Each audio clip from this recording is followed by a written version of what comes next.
So you can just, so I wanted Christo to get on. I think, dude, from like a team culture and having a social media presence and like living your success, you're a great example of like journey, hard work, results, and you've shared all of that stuff kind of all over the place. So for, I guess, those that don't know, I know that you've sold insurance at a high level. You've got a huge growing team. So that for us is what we're always looking to have on here to learn from. So why don't I actually don't know industry wise how you even got into insurance or what you were doing before, or how you stumbled into just in the insurance game, period. Where did you come from, dude? So I owned a digital marketing company from like 19, 20 years old to 25. And then I ultimately ended up pivoting from that, which was kind of like a humbling thing because that's what I had done. That's where I'd built kind of my confidence and sales experience, and randomly just pivoted into the life insurance industry and felt like a newborn baby when I got in here. So it was a whole thing. Real quick, not to like take over the call or anything, but head count or how long you guys have been here, just so I can know how to frame the call and some of the stuff that Easton and I are going to talk about. But can you guys drop in the chat how long you've been in the insurance industry, how long you've been with Family First Life, anything in relation to that, because it kind of helps me gauge what I can talk about and what I can nail into the coffin to a degree. Let's see here. 1 year, 3 years, 2 months, 5 months, 11 months. Since September, couple months, 5 months. All right. I like it. Um, Easton, what do you want me to hit on first? Do you want me to kind of just talk about how I found the insurance industry? Yeah, let's just hop into the journey and then you can just take it through, um, take us through that whole phase, and then I'll break down some like sales and then some building stuff, and we'll kind of jump into some maybe nitty-gritty details after that. But go through like especially your background, because I agree. I think that that is actually really important from I don't know if this is for me. I don't have experience. My life is hard, blah blah blah. So just kick us off from like the beginning. Yeah, for sure. I'm going to give you guys a little bit kind of an intro, just background, so you can kind of feel like you know me a little bit.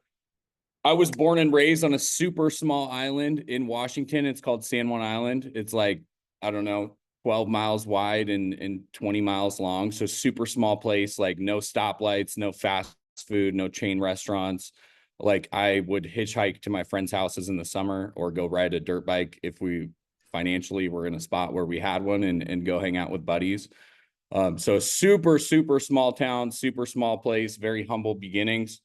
Um, I ended up, moving over to the mainland. That's literally what we call it. It's like someone, living in Hawaii and being like, "We're going to the mainland, brah," but it's literally that dynamic.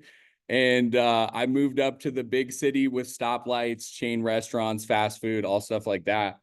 Went to high school, did running start, so I was taking college courses while I was in high school. And after that, I got involved in business pretty quick. But I think the biggest thing, and what is a really large part of my story, and even being in this business, my entire life, like since I was like 12 years old, dude, I've struggled with addiction, extremely bad, right? Like most people I meet now wouldn't notice it, right? I don't bring it up a ton, but I think it's super important in this business to be honest and vulnerable about the stuff that we've gone through, because other people have either gone through something, mental health, addiction, family stuff, whatever it is. And to be transparent with you, the people that are the best in this business that sell at the highest level, excuse my language, but have all had some really fucked up shit go on in their life where they put that pressure or put that energy into this business, and it ends up being the saving grace for the majority of people that I go around. Right? Like Sean Mike is a great example, right? He openly talks about dealing with drug addiction and alcoholism and getting his life together, and channeling that into this business. And look at how many lives that dude's changed, right? Like I not in a cocky or arrogant way, but when I bought my Lamborghini, who do you think the first person I texted was? Sean Mike. I sent him a picture. I'm like, dude, thank you so much for creating this opportunity for people with backgrounds like me, where we can finally find something and succeed and change our lives. And but to kind of get back to the story, like um I was the guy that was like in and out of rehab. I was huge into sports, huge into fitness, couldn't play sports anymore, went full bore into drug addiction, alcoholism, partying, selling drugs, getting caught for selling drugs. Like, my history is not pretty. It's very, very, very colorful. And I've come back from a lot, but from some of those things, I got exposed to business, or at least the work ethic of hustling in a negative category, but I had that energy. So I caught that bug of like, I want to do stuff to make money. I want to change my life. I want to be a man of worth. And so when I was 19, 20 years old, I pivoted into digital marketing, web design, SEO, Facebook advertising, all stuff related to that. And it was like such a wild thing. I feel like a lot of people deal with this in this business as well. I had never opened an LLC at like 19, 20 years old. I'm like calling people. I'm like, hey, do you know how to start an LLC? No one in my family knew. No one in my personal network knew. I just walked into a place and was like, hey, can you start an LLC? Right. And so we started that. I ran with that from 19 to 24, 25 years old. And how I got exposed to this business was there was a couple people in Arizona that were absolutely killing it in the life insurance space that actually worked at, can I say company names on here since it's recorded, or? We try to be careful because I don't want them to take my shit down and then I Yeah, can't. yeah, yeah, for sure. Okay. So a company that's very widely known, that a lot of people that are extremely successful at this company used to work at prior. So there was some big dogs. I'm not even going to name any names, but there were some guys that I knew. And I I had gotten exposed to like this lifestyle and seeing these guys on Instagram where I'm like, these guys sell life insurance, but they're driving, Bentleys, Lamborghinis. They're in their early 20s. Like, what's going on? I'm like, is this legit? Is this a scam? What is going on? And then I saw them with huge teams, all these people going on trips. And I remember while I was running my digital marketing company through COVID, it was like everything shut off. Like, most of my clients were in Washington State, which is where things really got shut down. And I'd moved to Arizona. So I was living in Arizona, everything's open, but everything in Washington got shut down. So my business went from going up to just, hey, everyone's like, Christo, we love you. You do a great job, but we got to shut off our services. We don't know what's going on. So I went from like on the top of the world and hitting all the projections I had to no clientele and figuring out what I was going to do. So I looked into additional opportunities. Then there was another COVID boom for digital marketing because we found our niches where people are excelling, like e-com, other stuff like that. And I had a rise in that as well again, but I still had heard about life insurance. And I was like, this is something I'm going to put a pin in for later on because there's some value here. So killed it in digital marketing again. Had some serious struggles with sobriety because I was making more money than I ever had with digital marketing again. And I just wasn't cut out to handle that. And so full transparency, like I made one last run with the digital marketing business and kind of burned my life to the ground, making more money than I ever had. I had hit in crypto, made a couple $100,000 with that as well, and just did not know how to handle the money. Like, I was never exposed to people that were like, hey, we make money. This is where we put it. This is where we save it. This is how we manage it. I was just like, just throwing it out there. And, my honest, transparent story is right before I got involved in this industry, dude, I went to rehab, right? It was a very humbling experience once again at, 24 years old to hit rehab and push the restart button on life. But it ended up being the best thing that could ever happen to me. The combination of getting sober and getting into this business changed my life. And while I was in study material to go on with that prior company, I was in rehab and got on a phone call with another guy that actually worked at Family First Life. And he's like, hey, dude, I used to work at that company I heard from a friend of a friend of a friend that you're looking into. And I kind of just want to save you the time from going through all of that I did and just be able to come on here. So got out of rehab, passed my test. Along with some other people at the company, I had a wild legal record from when I was younger. colorful lifestyle. And I didn't know if I was going to be able to get an insurance license. So it took an extra like 6 months for me. And then when I started, I only had one insurance carrier as well. So I waited almost 6 months to get a license, and then I got denied by every insurance carrier. And then good old American Amicable randomly came through with an approval. And I was like, God is good. This is a miracle, right? It's because I was finally in the insurance industry. Like I was going to business overview meetings. I was going to Grady's office in Arizona. And what really hooked me and made me stay and stick around over those 6 months was I heard Sean Mike speak in person on one of Grady's calls. And he was talking about his life and his struggles with addiction and what he's been through. And I was like, dude, this is where I deserve to be. Like the fact that a CEO of a company is talking about my story on camera and in front of me and being this transparent, like this is where I want to be. And these are my people. So I made that decision, and then God and the stars aligned, and I finally got my first contract. And it's wild because when I watch people come in this business or watch people on my team come into this business, they'll have like 6 contracts and they're like, man, I'm waiting till I have my final 2 so I can start writing. And I'm like, what, dude, what are we doing? Like, let's get the ball rolling. Because for me, all I had was American Amicable, and I scaled up my entire business from having one insurance contract. And the reason I bring that up is like, dude, if you're new or you're going through some issues with contracting or have some life stuff going on, like work with what you got, right? Like for me, you could give me a stick and then toss me another stick, and I'm going to rub those 2 sticks together and make a huge bonfire. But I don't think everybody has that energy with it. And so for me, starting at Family First Life, it was a very slow, humbling, stressful experience because I didn't know if I was going to get approved or what was going to go on. But as soon as I got that contract, I had teed up warm market business. I had marketed myself on Instagram, marketed myself on Facebook. I had posted on my story, hey, I'm becoming a life insurance broker. If you know anybody that has insurance, that wants a better deal, that needs insurance, or you want to send me a referral, depending on what state you're in and what I'm legally able to do, I will make sure you're taken care of. And so I just got very willing to do whatever I needed to do to make it happen.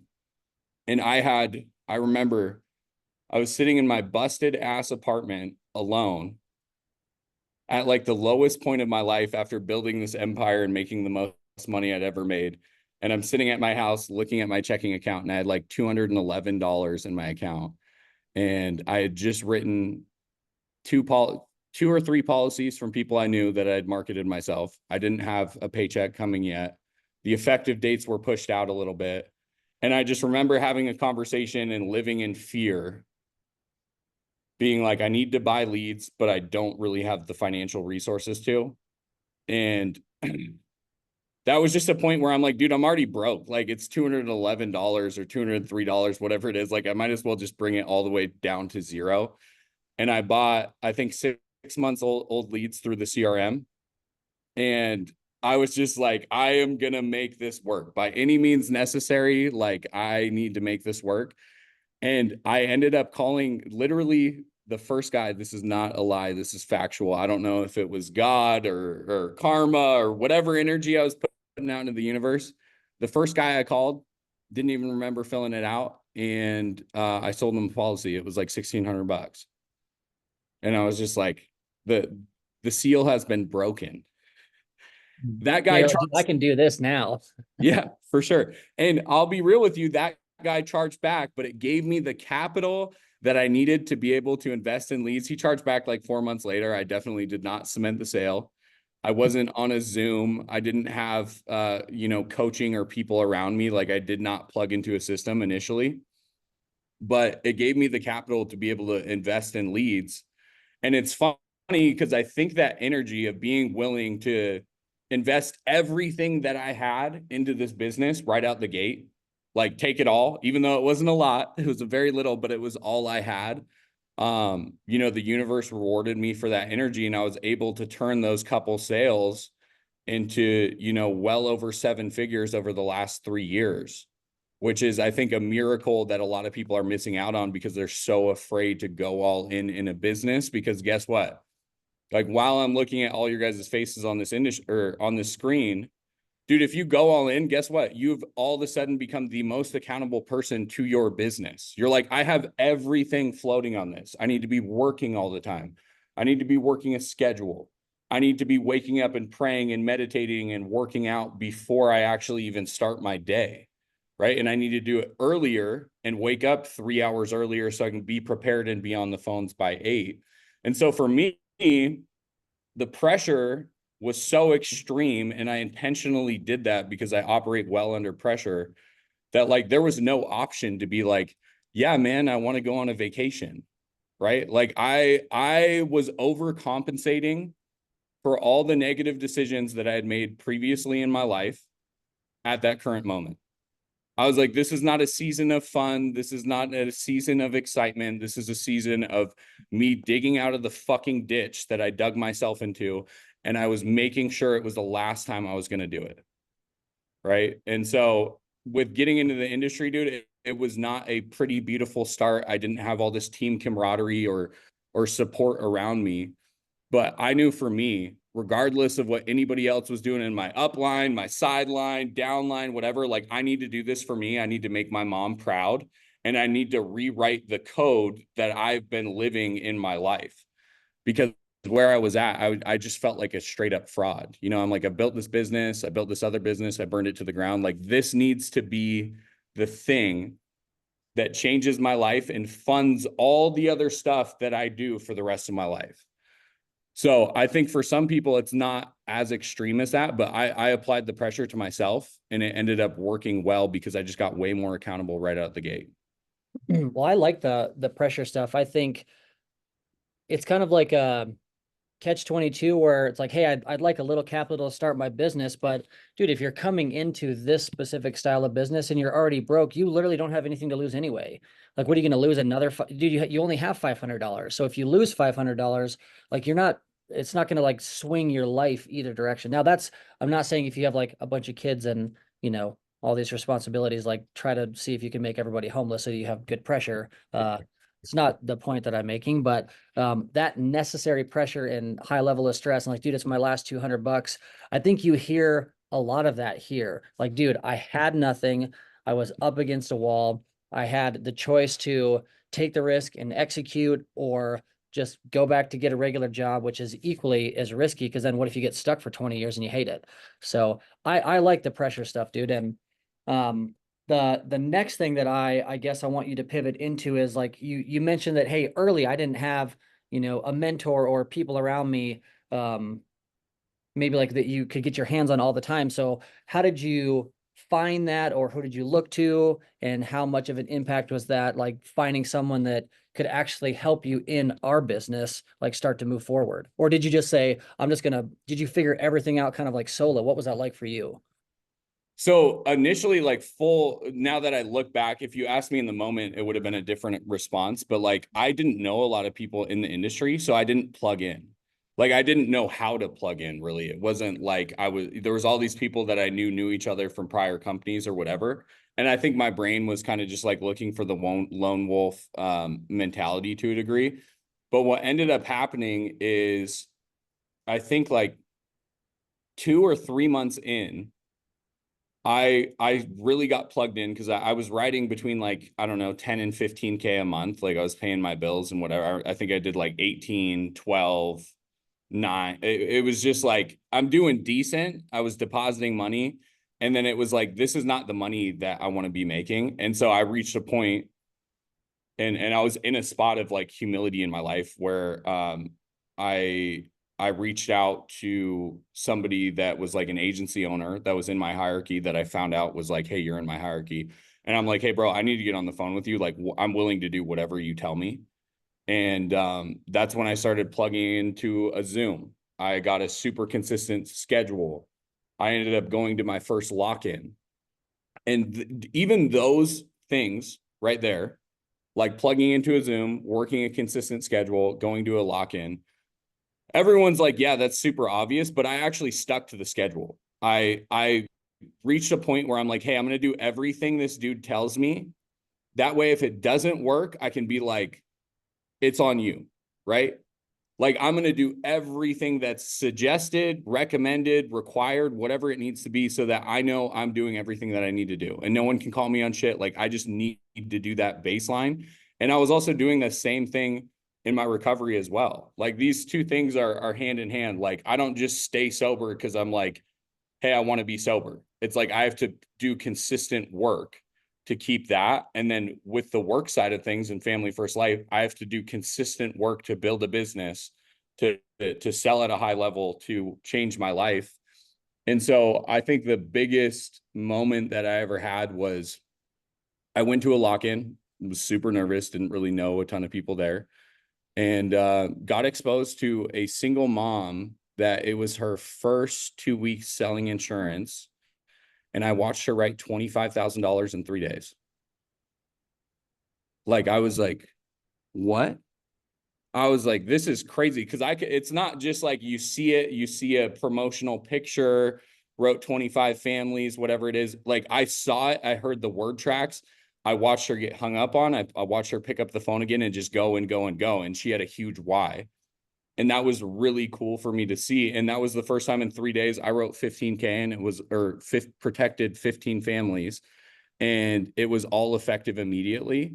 And I remember that single experience of getting around people, hearing word tracks, finding some camaraderie, having a sense of team, and then leaving and getting deposited, X amount of money was such a game changer for me, where at that point it just reaffirmed, like, I need to check all these boxes. If it's recommended, it's required if I want to be successful in this industry. Ooh, I So like after that point, everything really changed. I got plugged in with people. I finally like became a part of a community. And I think I just got more and more consistent with my schedule and my workflow. it. Dude, I like that the Zoom, get on Zoom, have a schedule, and then go to lock-ins. And you said a big difference was when you built out the schedule, you actually just did the schedule like all the time, Yeah. which is the other big piece that I also cannot express enough. Like the recommended and required stuff. If Christo goes, hey, if you guys want to get to having your first like $50,000 net income month, like here's what I would do. I would say, okay, well, I have not currently made 50 grand a month in income. So probably would not be some bad advice to follow until you hit those margins and then come back and go, okay, hey, I did exactly what you said. I got to this number. How do you go to the next one? My favorite part was when someone would ask me like, oh, how do you go from here to here? I'm like, dude, I have no idea. I've never done that. You need to talk to this guy instead, actually, because he's not only sold more, but his team is bigger. So like I can help you get to as far as I've managed to stumble into. And then after that, I can just kind of go, I actually don't know. I haven't done that before. So I can redirect you into getting the help that you're actually looking for instead of giving you bad advice on results I've never got, which is probably one of my pet peeves in our space specifically. Inflating results. Not a fan of For that. sure. So, okay. So now you've learned how did you do the culture build internally with like your group? Like, how did that start to develop where you kind of find your stride and your team culture? This is what we want to be as an organization. How did you kind of navigate through that piece? So what I did was like, okay, I took notes of kind of what people were doing. And then honestly, all I did was I built kind of what I have like wanted or craved just as a human being. Like, dude, I was like, I want a family. Like, I want a sports team. I want people that I want to go to dinner with. I want people that I want to do fun stuff with.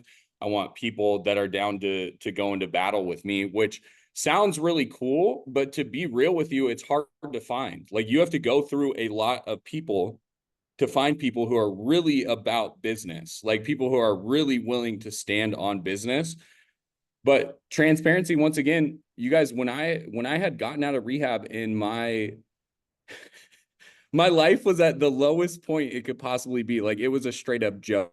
I was embarrassed to the fullest extent. But you know what I did is I watched Wes Watson, who I watched get out of prison. And whatever you have to say about that dude, whatever he is on social media, his marketing tactics are on point. He is the most consistent person on social media. And I watched this guy from before he was big and had like 5,000 followers on Instagram. This is like 6, 7 years ago. I watched that guy get out of prison, completely change his life, stay sober, and then build a business that now he's netting, $3.5 million a month from. And so I took what I liked from that, what I resonated with, because there also is some stuff with that as well that I don't align with or is too much. But that's his story, that's his life. But for me, I took what I liked and I pulled out my cell phone and I was like, hey, I just got out of rehab. I completely just hit the restart button on my life. I'm getting into the life insurance industry and I'm going to build an extremely large sales team and I'm not going to give up until I do it. If you want to be a part of that, or in 6 months from now, if you decide you want to be a part of that, I'm going to extend you the opportunity. And I just kept that energy and posted what I did on a daily basis, posting when I was working out, what my daily habits were, shared 20% of what I was doing business wise and kept the rest of it 80%. And that's how I built my entire team. Like I don't hire a service to call people and go through licensed agents, which I probably should. And that's something I'm considering doing now.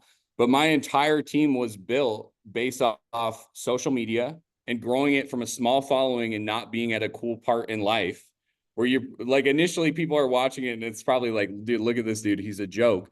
But over the last 3 years, the changes people have seen from my sobriety to business, to me getting different places, to me getting different cars, to me taking care of my mom, for me taking care of my family, me taking care of my friends, where I built this undeniable story based off truth, screenshots, and fucking facts that could not, you know what I mean? Like, hey, I made this much. Boom, I just post my bank account, which I don't think you can do that really now. You can maybe with some finesse or if you aren't big in the industry enough, but I just built this whole narrative based off facts and what I was actually doing. Hey, here's how much I worked. This is how many dials I made. This is how many sales I made. Here's the commission breakdown of the sales that I made. Boom, here's the deposits 3 days later. And so I literally just took some notes from Wes Watson and some other people that I liked and made some noise. And I did the same thing. And I think that's the biggest thing because I'm looking at all you guys on the screen right now. How many of you guys want to build a team? Like actually, like I want to build a sales force. I want to make overrides, residual income. Okay, so the whole thing is like that sounds good in your brain. It sounds awesome. I want to build a huge team. I want to make all this money. I want to change people's lives. But like respectfully, what the fuck are you doing on a daily basis to make that happen? And excuse my language, sorry, Easton, but this is like real stuff. Like With us. what are you doing on a daily basis to make that happen? How are you promoting yourself? Are you a walking billboard for your business? Right? Like there's multiple different things that you can do for free to put yourself out there and market yourself. And you don't have to have the story of the guy that just got out of rehab that pulled out his cell phone and looks like a straight joke while doing it until you have the results. Right. So I think whatever you can take from that, you might have a way better story than I do. You might be way more successful. You might be way more respected in your community or peers or whatever it is. But like, I'm the guy that's going to pull out my cell phone and just talk about the truth. And at some point, people are going to resonate with that enough and see the breakdown of commission. They're going to see the lifestyle and they're just going to see the honest truth. And they're going to be like, all right, this dude's making some noise. I don't like my job. I'm gonna try and give this a shot. I'm gonna get my life insurance license. Yeah, I think the lifestyle balance, and that was what Ty shot a question into here. The ratio of your business versus personal. I think you'd mentioned maybe it's like 80-20 or something like that. Is that kind of typically what you do? Yeah, I think the 80-20 rule is huge because even if you're a huge closer and you're just killing it, guess what? No one wants to see just straight pictures of Americo's portal with something blurred out and then the AP over and over again. Like your life, if we're being real about marketing, people are just like, yeah, that's cool. This dude's making money, but I'm sick of him just posting his computer screen. Like, what's going on here? Where I think the secret sauce, and a lot of people talk about it, but not a lot of people do it or follow it or hold themselves accountable, because that's a huge part of growing a business, right? Is social media and marketing yourself, unless you have an infinite fund to run funnels and Facebook ads and film videos about how you're going to hire people. But I think initially the most powerful thing that you can do is post 80% of your life. And if your life isn't cool right now, go make it cool, right? Like show the development. Like people like to see, hey, Christo or Easton was here 2 years ago. I've seen this dude's Instagram stories and a couple of his posts on social media. I've absolutely watched him elevate every single area of his life, and people get emotionally attached for that. Like people love to work with people that are on a winning streak. When you're posting your L's all the time, or it just looks sad and upsetting, like no one's going to want to work with you. But if you can show, hey, my life is fucked up right now. Maybe it is, maybe it's not. But I go to the gym every day at 5 a.m. and I don't deviate from that plan. And I do this at 7 a.m. and I'm on the phones by 8.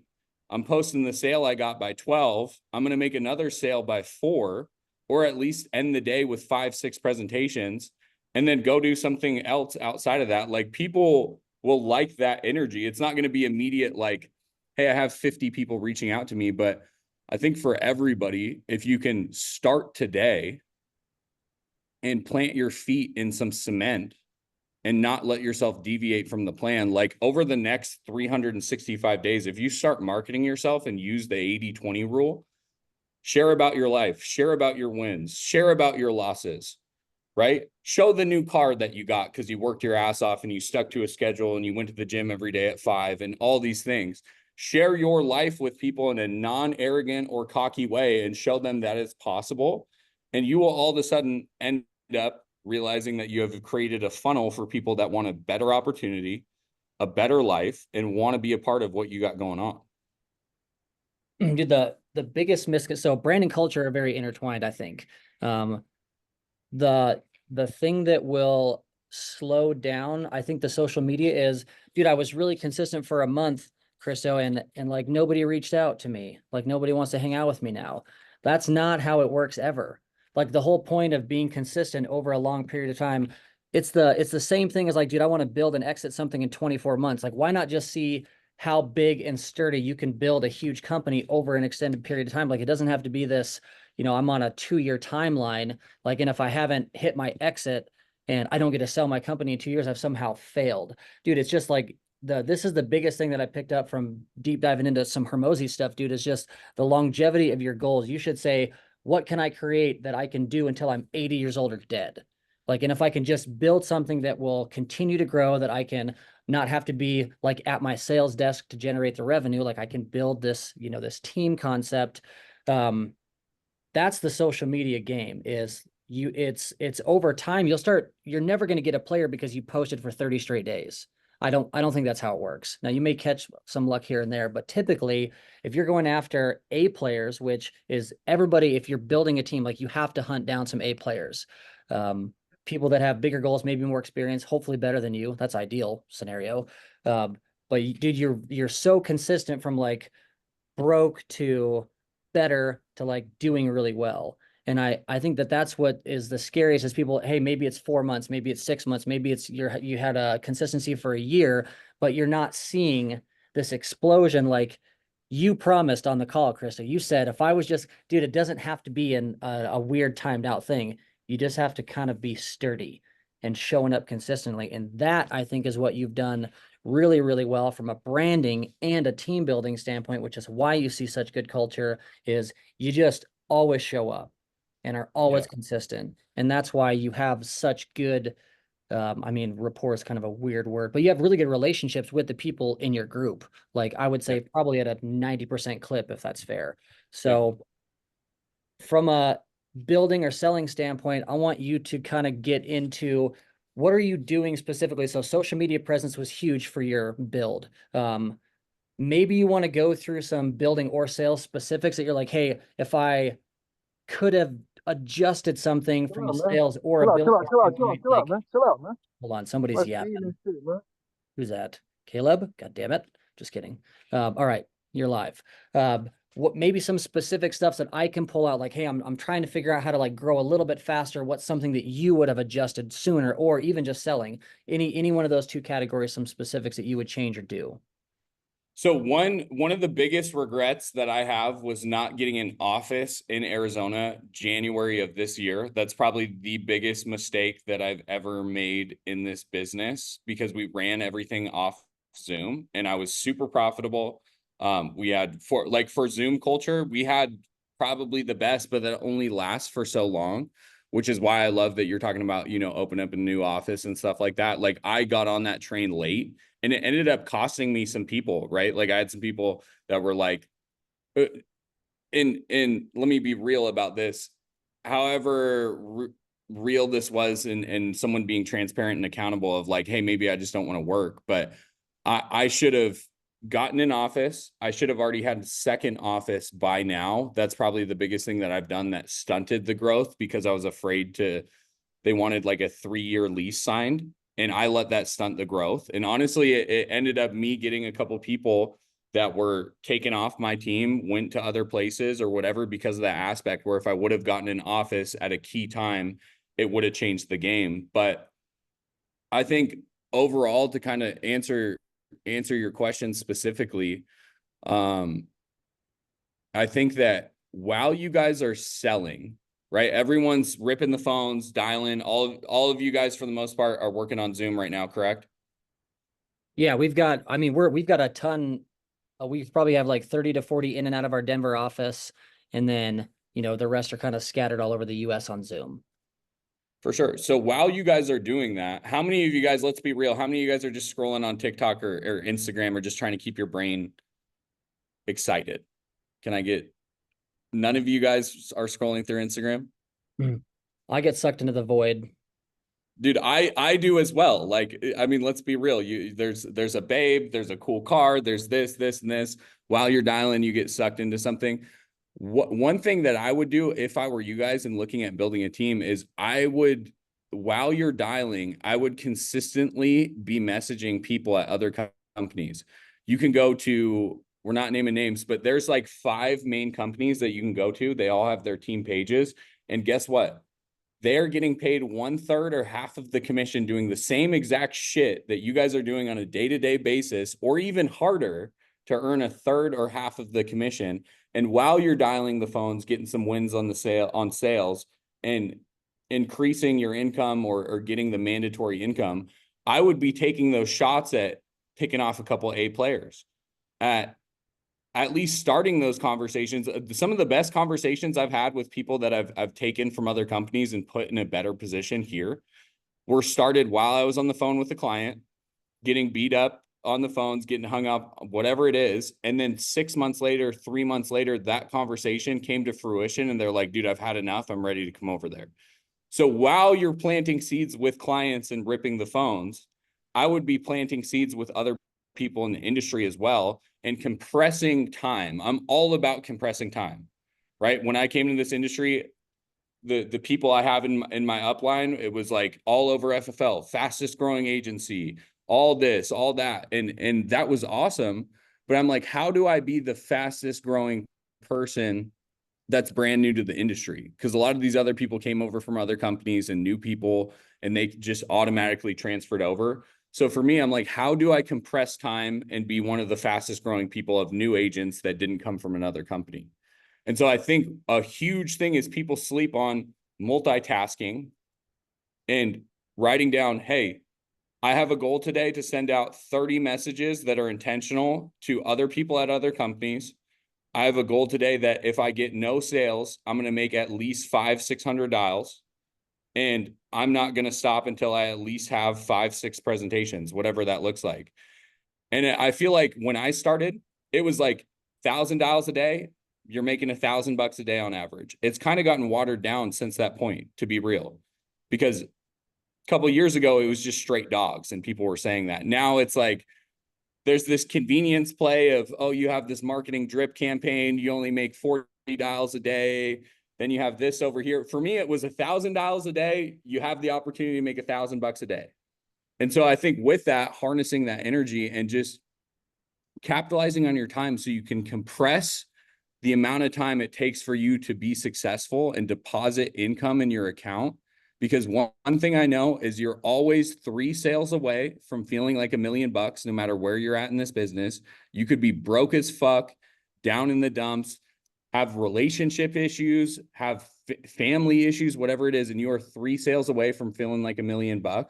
And then on the business building side, you're 3 recruits away from feeling like you're actually doing something, right? Like I want to feel like I'm doing something and changing people's lives and making money, because when I do that, I wind up feeling like I'm on my way towards success. And when I'm on my way towards success, guess what? I just want to double down on that energy. So reiterate it one more time. While you guys are sitting there and feel like you're working your ass off, maybe question yourself, am I doing everything that I can do and multitasking when I need to do it? Because if you work hard enough for long enough, you will fuck around and find out you can hire an assistant, you can hire an admin, and then they can start messaging people on your social media for you. And all of a sudden, the convenience play, it's gotten better where you, because you put in the effort and consistency on income producing activities, that you have enough money now where you can run the more convenience play with leads, recruiting, with building and stuff like that. Dude, that's awesome. I'm gonna see if before I let you out of here, Large Chris was asking about if there's any specific like verbiage that you use on your outreach. Um, I've heard like 8 billion different things. So are you like passive building a relationship? Or you're like, hey, I'm sure your life sucks. Like, what is your angle to like when you're creating those kind of conversations with bigger players? So like I just hired a guy. I'll be transparent with you guys. We were killing it in January. I didn't get an office, like I said, full accountability, which created some stuff in the business that I didn't know would create it. We had to pull back a little bit, then came back up, pull back a little bit, and now into 2025, I'm looking to soar. But I just hired a guy that did $1.3 million of annual premium last year. And that was literally through messaging people while I was dialing and training people. And so I think one of the best word tracks that I've used is, depending on who they are and maybe if they've played sports, is I'm like, hey, are you open to having a conversation about switching jerseys? Depending on their background. If someone didn't play sports or whatever, maybe they're a sports fan, but it's kind of like a funny way to just like an icebreaker. Hey, are you open to having a conversation about switching jerseys? And it just opens it up where they're like, I don't know. But at least they know, like, hey, this guy has enough sauce to ask in a way where they haven't been asked. And now a lot more people are going to be using that, because I shared that on the last call. And 6 months from now, we're going to come up with something that's better than that. But that has opened up the doors where it's a casual thing. Hey, are you open to jumping on a call about switching jerseys and seeing if we can put you in a better position? It's pretty disarming, right? It's a creative way to word it. But I think with some of these guys that I've seen on social media, I came to realize that some younger dudes in their 20s that I thought were gods in the industry at other companies, FFL grows so quick, and you almost get like the levels that you want to hit for growth are completely different here than other companies, where there's not as much attaboys here, which is good, because for me, I didn't realize how much we had grown in a short period of time. That when I found out, when these guys posted their numbers, that their agency was doing 150,000 a month, and we're doing like, 500-600, I'm like, whoa, I've looked at these guys like gods, like they're killing it. They have all this stuff going on. They're just really good at making their lives look like they're cool while they're living in debt and paycheck to paycheck. And so I think with some of this stuff, if you want to recruit A players, what do you need to do? You need to become an A player. What do A players do? They have a fucking schedule. They work out in the morning. They probably pray and meditate or want to do something like that, because for me, I don't know about you guys, when I pray and meditate in the morning, even though I'm not a huge religious guy, but I get on my knees, I'm like, God, help me have the best day ever and help me serve the people that need to be served, something simple like that. And then I throw on a guided meditation. Dude, I am walking and trying to be of service in every category of my life. And so I think if you can start your day and start compressing time with reaching out to those A players that might laugh at you initially, but what you do over the next 6 months, but maybe they still follow you back, and watch what you do over the next 6 months. Maybe that person is like, hey, dude, I'm down to switch jerseys now. So what we're doing is we're compressing time. We're not looking for right away immediate results, especially with building a team through social media. I think it's more of a long game. But like, you need to be willing to stick in this industry for at least a year plus, give it all that you got. Like, if and I tell this to people about sobriety. I'm like, work the steps, show up to meetings, do everything that's suggested. And if you hate your life a year from now and we've done everything you've asked to do, dude, I will buy you a bottle. I will take you to the bar. Guess what? It's never happened, right? Like, people are like, dude, I've changed every area of my life. I've reconnected with my family. All these things have changed. It's the same thing in this business. If you take what's recommended and make it required and start compressing time with some multitasking, dude, you might fuck around and find out that like you can build a life beyond your wildest dreams here if you're in a spot in your life where you're willing to take full accountability for what you have, what you don't have, and what you want to have. Dude, I love that. Um, hopefully you guys have also taken notes. Um, really, really good stuff, Chris. So I'm glad that we got you on here. And I think the always having accountability, like, oh, I wish we would have moved, this needle faster in my business, because then we would have the 2020 stuff is like the biggest battle. It's hard not to go, oh, if I'd have made this adjustment faster, and then I would have done this, and then all of a sudden I would have, we'd have grown 10x instead of 2x. And there's a million different things that you can do to yourself. I think making those decisions faster is typically better. That's why, I mean, that's what you were talking about, dude. We're getting into a huge office for a reason, because we got so much steam, and having the local presence and getting around your crew, and where everybody is grinding all the time, trying to get better, working together as a unit, same goal, same mission. Dude, that stuff is really, really important with the non-negotiable thing that you, Christo, shows up for your crew. Like that, it all has to start with, like, Sean crushes it for our whole company. Zach always did that for me. I'm doing my best to make sure I show up for our crew 24/7. I think it's like a trickle down effect of really good leadership. So I like what you're doing, dude. I'm excited to see where you guys also clear out in 2025. Do you know where you guys have like a baseline team goal that you're chasing down in 25? Dude, I would like to smack. I mean, my goal would be loftier than this, but I'm just being realistic. Like, I would like to smack 12 to 14 mil for the team. And I hire a lot of people direct to me. So I think I have, I don't know, 35 directs. And so my profitability is on point, but the level of, work and communication with people is very intense.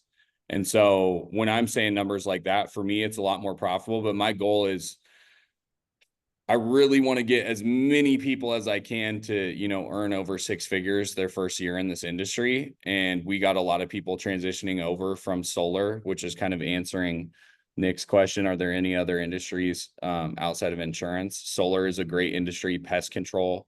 You just got to make sure you're applying pressure on people and like getting them following systems. But yeah, I would love if we could end at 15 mil in 2025. That'd be awesome. We'd be on track to where, I think that we should be, but we had some pullback and I got some work I got to do, as well as people on our team. But that would be awesome for us. I'd be fired up with that. Well, dude, I'm pumped, and I'll see you, dude, in I mean, it's literally a couple short months Yeah. in Texas. I'll see you out there. So I appreciate it. I love the background, the overcoming the challenges, going all in when you don't have anything, and then just being consistent over time, taking accountability, dude. It's huge. It's no surprise why you do have a good squad culture, and you guys are still on the move and growing. So I appreciate you as always, dude. If there's Yeah. anything else that you want to leave before you get off, dude, let her rip, but we'll wrap it after that. I was going to hit these couple questions real quick. Claudia, you have 12,000 followers on Instagram. Most of them are moms. All you need to do is curate a message that you would want and accept as a mom, and use your intuition of something that's slightly disarming and not super aggressive and doesn't sound like it's like some MLM Herbalife company type thing. Like, figure out a message that you can do, post on your story and share to people like what that's looked like and how it's changed the dynamic for you. Because if you have a lot of moms, hey, this has given me the opportunity to produce X amount of extra income per month. If I was a mom, I would be all over that. And if you consistently do that, you essentially have a drip text message marketing campaign on your Instagram with 12,000 people that are watching. So like if I could transition to your Instagram account right now from mine, I would love that and capitalize on that to the fullest degree, because there's a lot of people, and it sounds like a lot of women that have big whys. Like, what's a bigger why than your kid? I can't think of one. So all of you guys have that though, for some reason, whatever it is. Like, I marketed myself and was honest about my addiction and stuff related to that. Find out what your niche is and post about it. 80-20 rule. Show them the lifestyle. Go work your ass off and show them the car that you just bought. Like, think of all the people I went to high school with that are like this drug addict, Christo guy. He's been up and down his whole life. Think about it when I get a penthouse and a Lamborghini, and you cannot fake that. And you know what I mean? I still have the penthouse. I still have the Lamborghini. There are certain things, and I'm not saying go buy a Lamborghini to go look cool. I finessed it with the tax write-off, and I market myself enough on social media where I can write off the majority of my penthouse as well. But at that point, the results become undeniable to the people that are watching.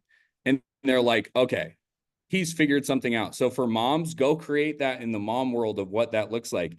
Hey, I did this, so I get to take 1, 2, 3 extra days off a month to spend time with my kids, and we go on this trip. Whatever that is that has the touchy-feely aspect of that. For me, it's like, dude, every time I send my mom money, I post it on my story. I'm like, this is such a blessing to be able to do this. My mom gets paid off my business for doing fucking nothing. And do you know how that is the biggest flex in my life? Don't care about the Lambo, the place. The biggest flex in my life is being able to be like, I hook my mom up and I make a living amends for how much of a hellion I was when I was younger. And men get behind that. They're like, dude, I want to do what you're doing because I need to do that for my mom as well. Yeah, dude, that's awesome. And then the last question I was going to answer, how quick did you start building your team after you were able to start selling? Immediately. I knew what I wanted to do. There's no question about it. But guess what? That holds you to the level of accountability of you need to be building an honest, truthful, and factual narrative, which will hold you accountable that you are making money in this business and you are going to be successful. Because if not, you're a fucking fraud. And if you internalize that, I need to show these people the pathway to success of this industry. I need to show them that you can make $20,000, $30,000 a month in this industry, and you hold yourself accountable to that. Guess what? There's no question on whether you wake up early in the morning if you're a good person, because you will not be leading people in a direction, telling them this is the play if you're not doing what you need to be doing. So that's all I got. The last thing I have to say for you guys, I say this every single call. Whatever you're going through in your personal life, professional life, whatever it is, don't let 5,000 bucks get in the way of you making 500K or 5 million bucks. And the other thing, dude, don't give up before the fucking miracle. Like, through consistency, hard work ethic, and just showing the fuck up, you have no idea what life you can create. And you might be going through some serious stuff in your life. I've always been going through some serious stuff in my life. It's never going to change, but do not give up before the fucking miracle and go all in. That's all I got. You're the man, dude. That's a little mic drop to wrap it. So, all right, dude. Appreciate you. See you in a couple months, bro. You're the Let's man. do it. Thanks for having me on the call. Have a good day, y'all. All right. See you guys next month.